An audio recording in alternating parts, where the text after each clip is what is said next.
ice. That nigga mean, switch it up. That nigga raw. That nigga green.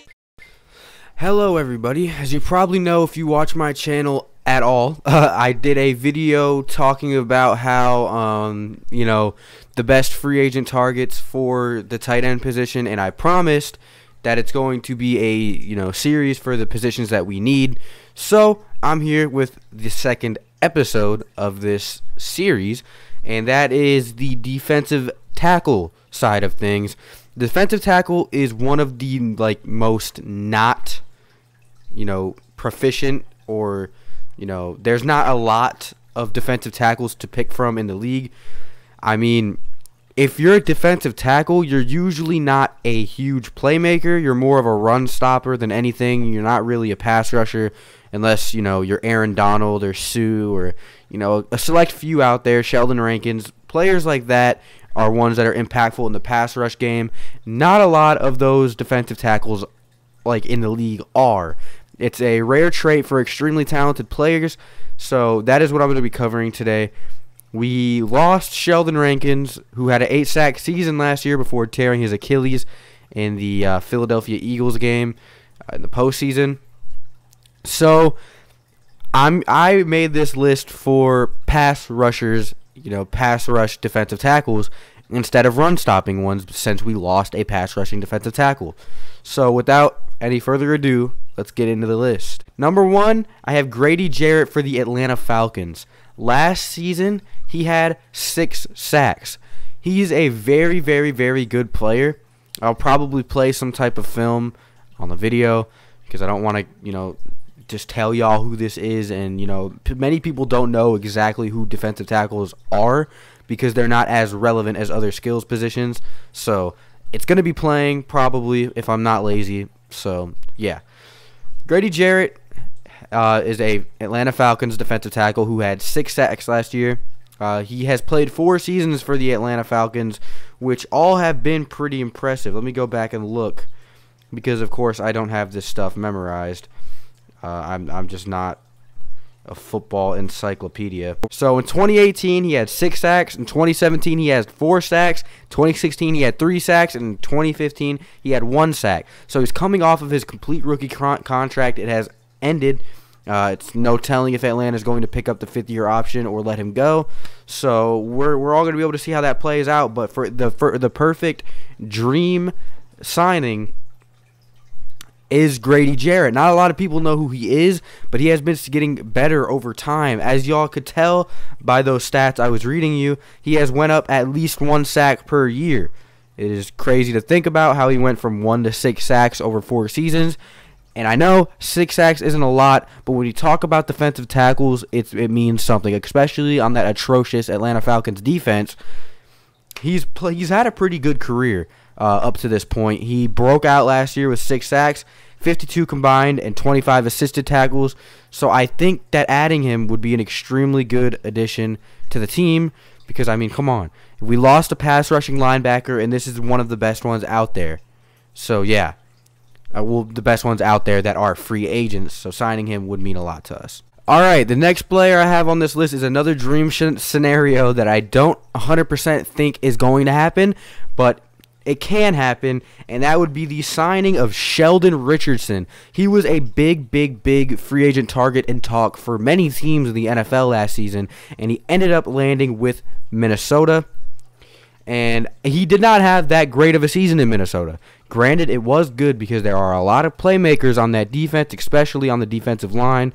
That being said, he had 4.5 sacks last season. 4.5 sacks for any defensive tackle is it's good. It means you're getting production out of him.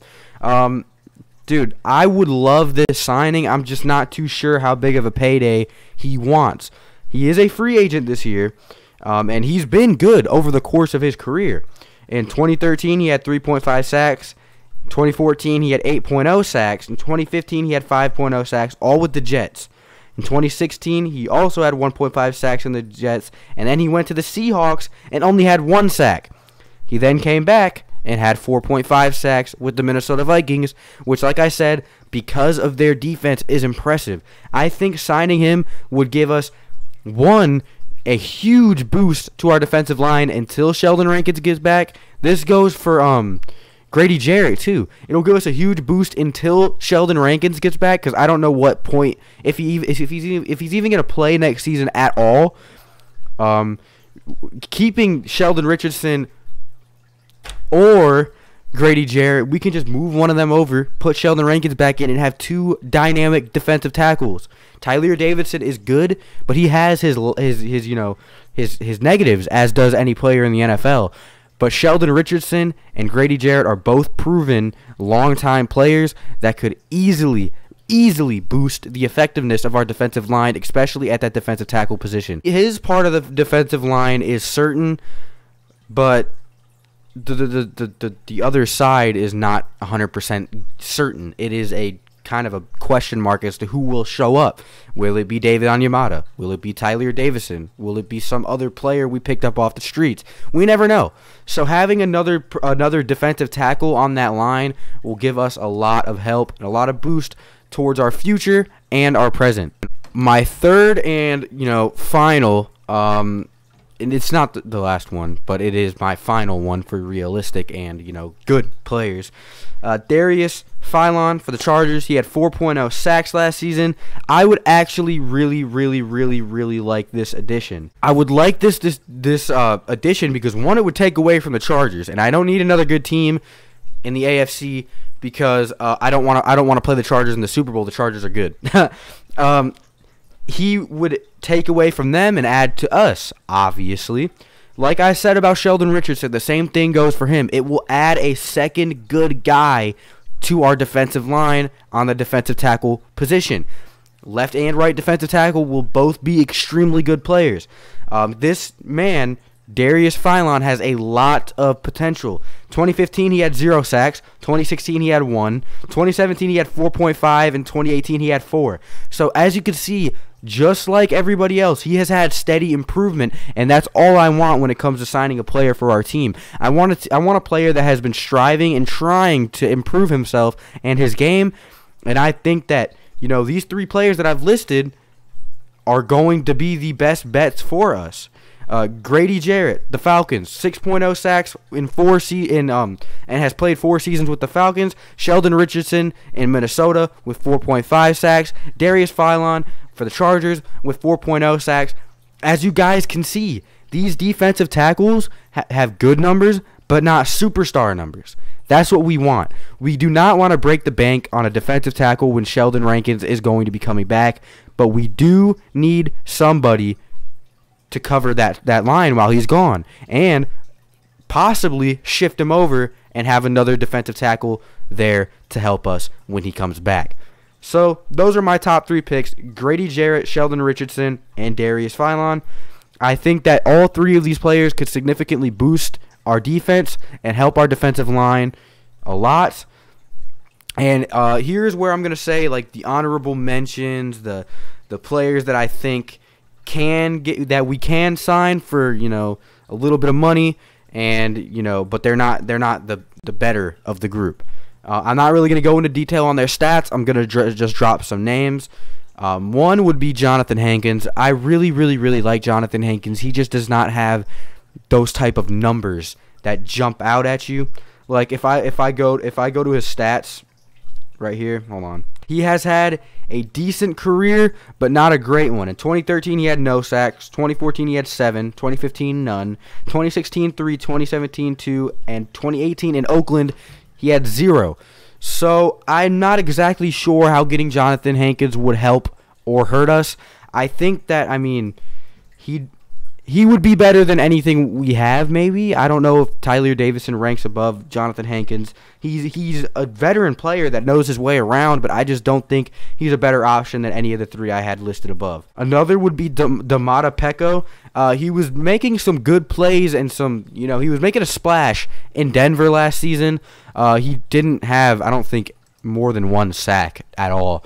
But he was making some progress in the pass rushing and run stopping game. I think getting him would help us a bit, but not more, like I said, than the 3 that I listed above.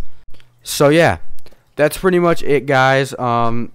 the three I would mainly want to target is Grady Jarrett, Sheldon Richardson, and Darius Phylon. If we got any three of those, if we get any, this isn't even saying that we're going to get a defensive tackle in free agency. I'm just saying if we did, these would be the three I'd want to get: Grady Jarrett, Sheldon Richardson, and Darius Phylon. I mean, there is Ndamukong Suh. He's out there with 4.5 sacks, but Lord knows we're probably not going to sign him. He's a locker room cancer, and after what happened last season, I don't see it happening. But yeah, if we do get a defensive tackle, I hope and pray it's one of those, because those are my my money making picks. Those are the cheaper but better players. So thank you guys for watching. I hope you guys enjoyed the video. If you did, go ahead and like, subscribe, comment, all that. And if you're feeling extra snazzy today, you can go ahead and pledge $1 or $2 to my Patreon in the link below. Thank you guys so much. Yeah. Goodbye.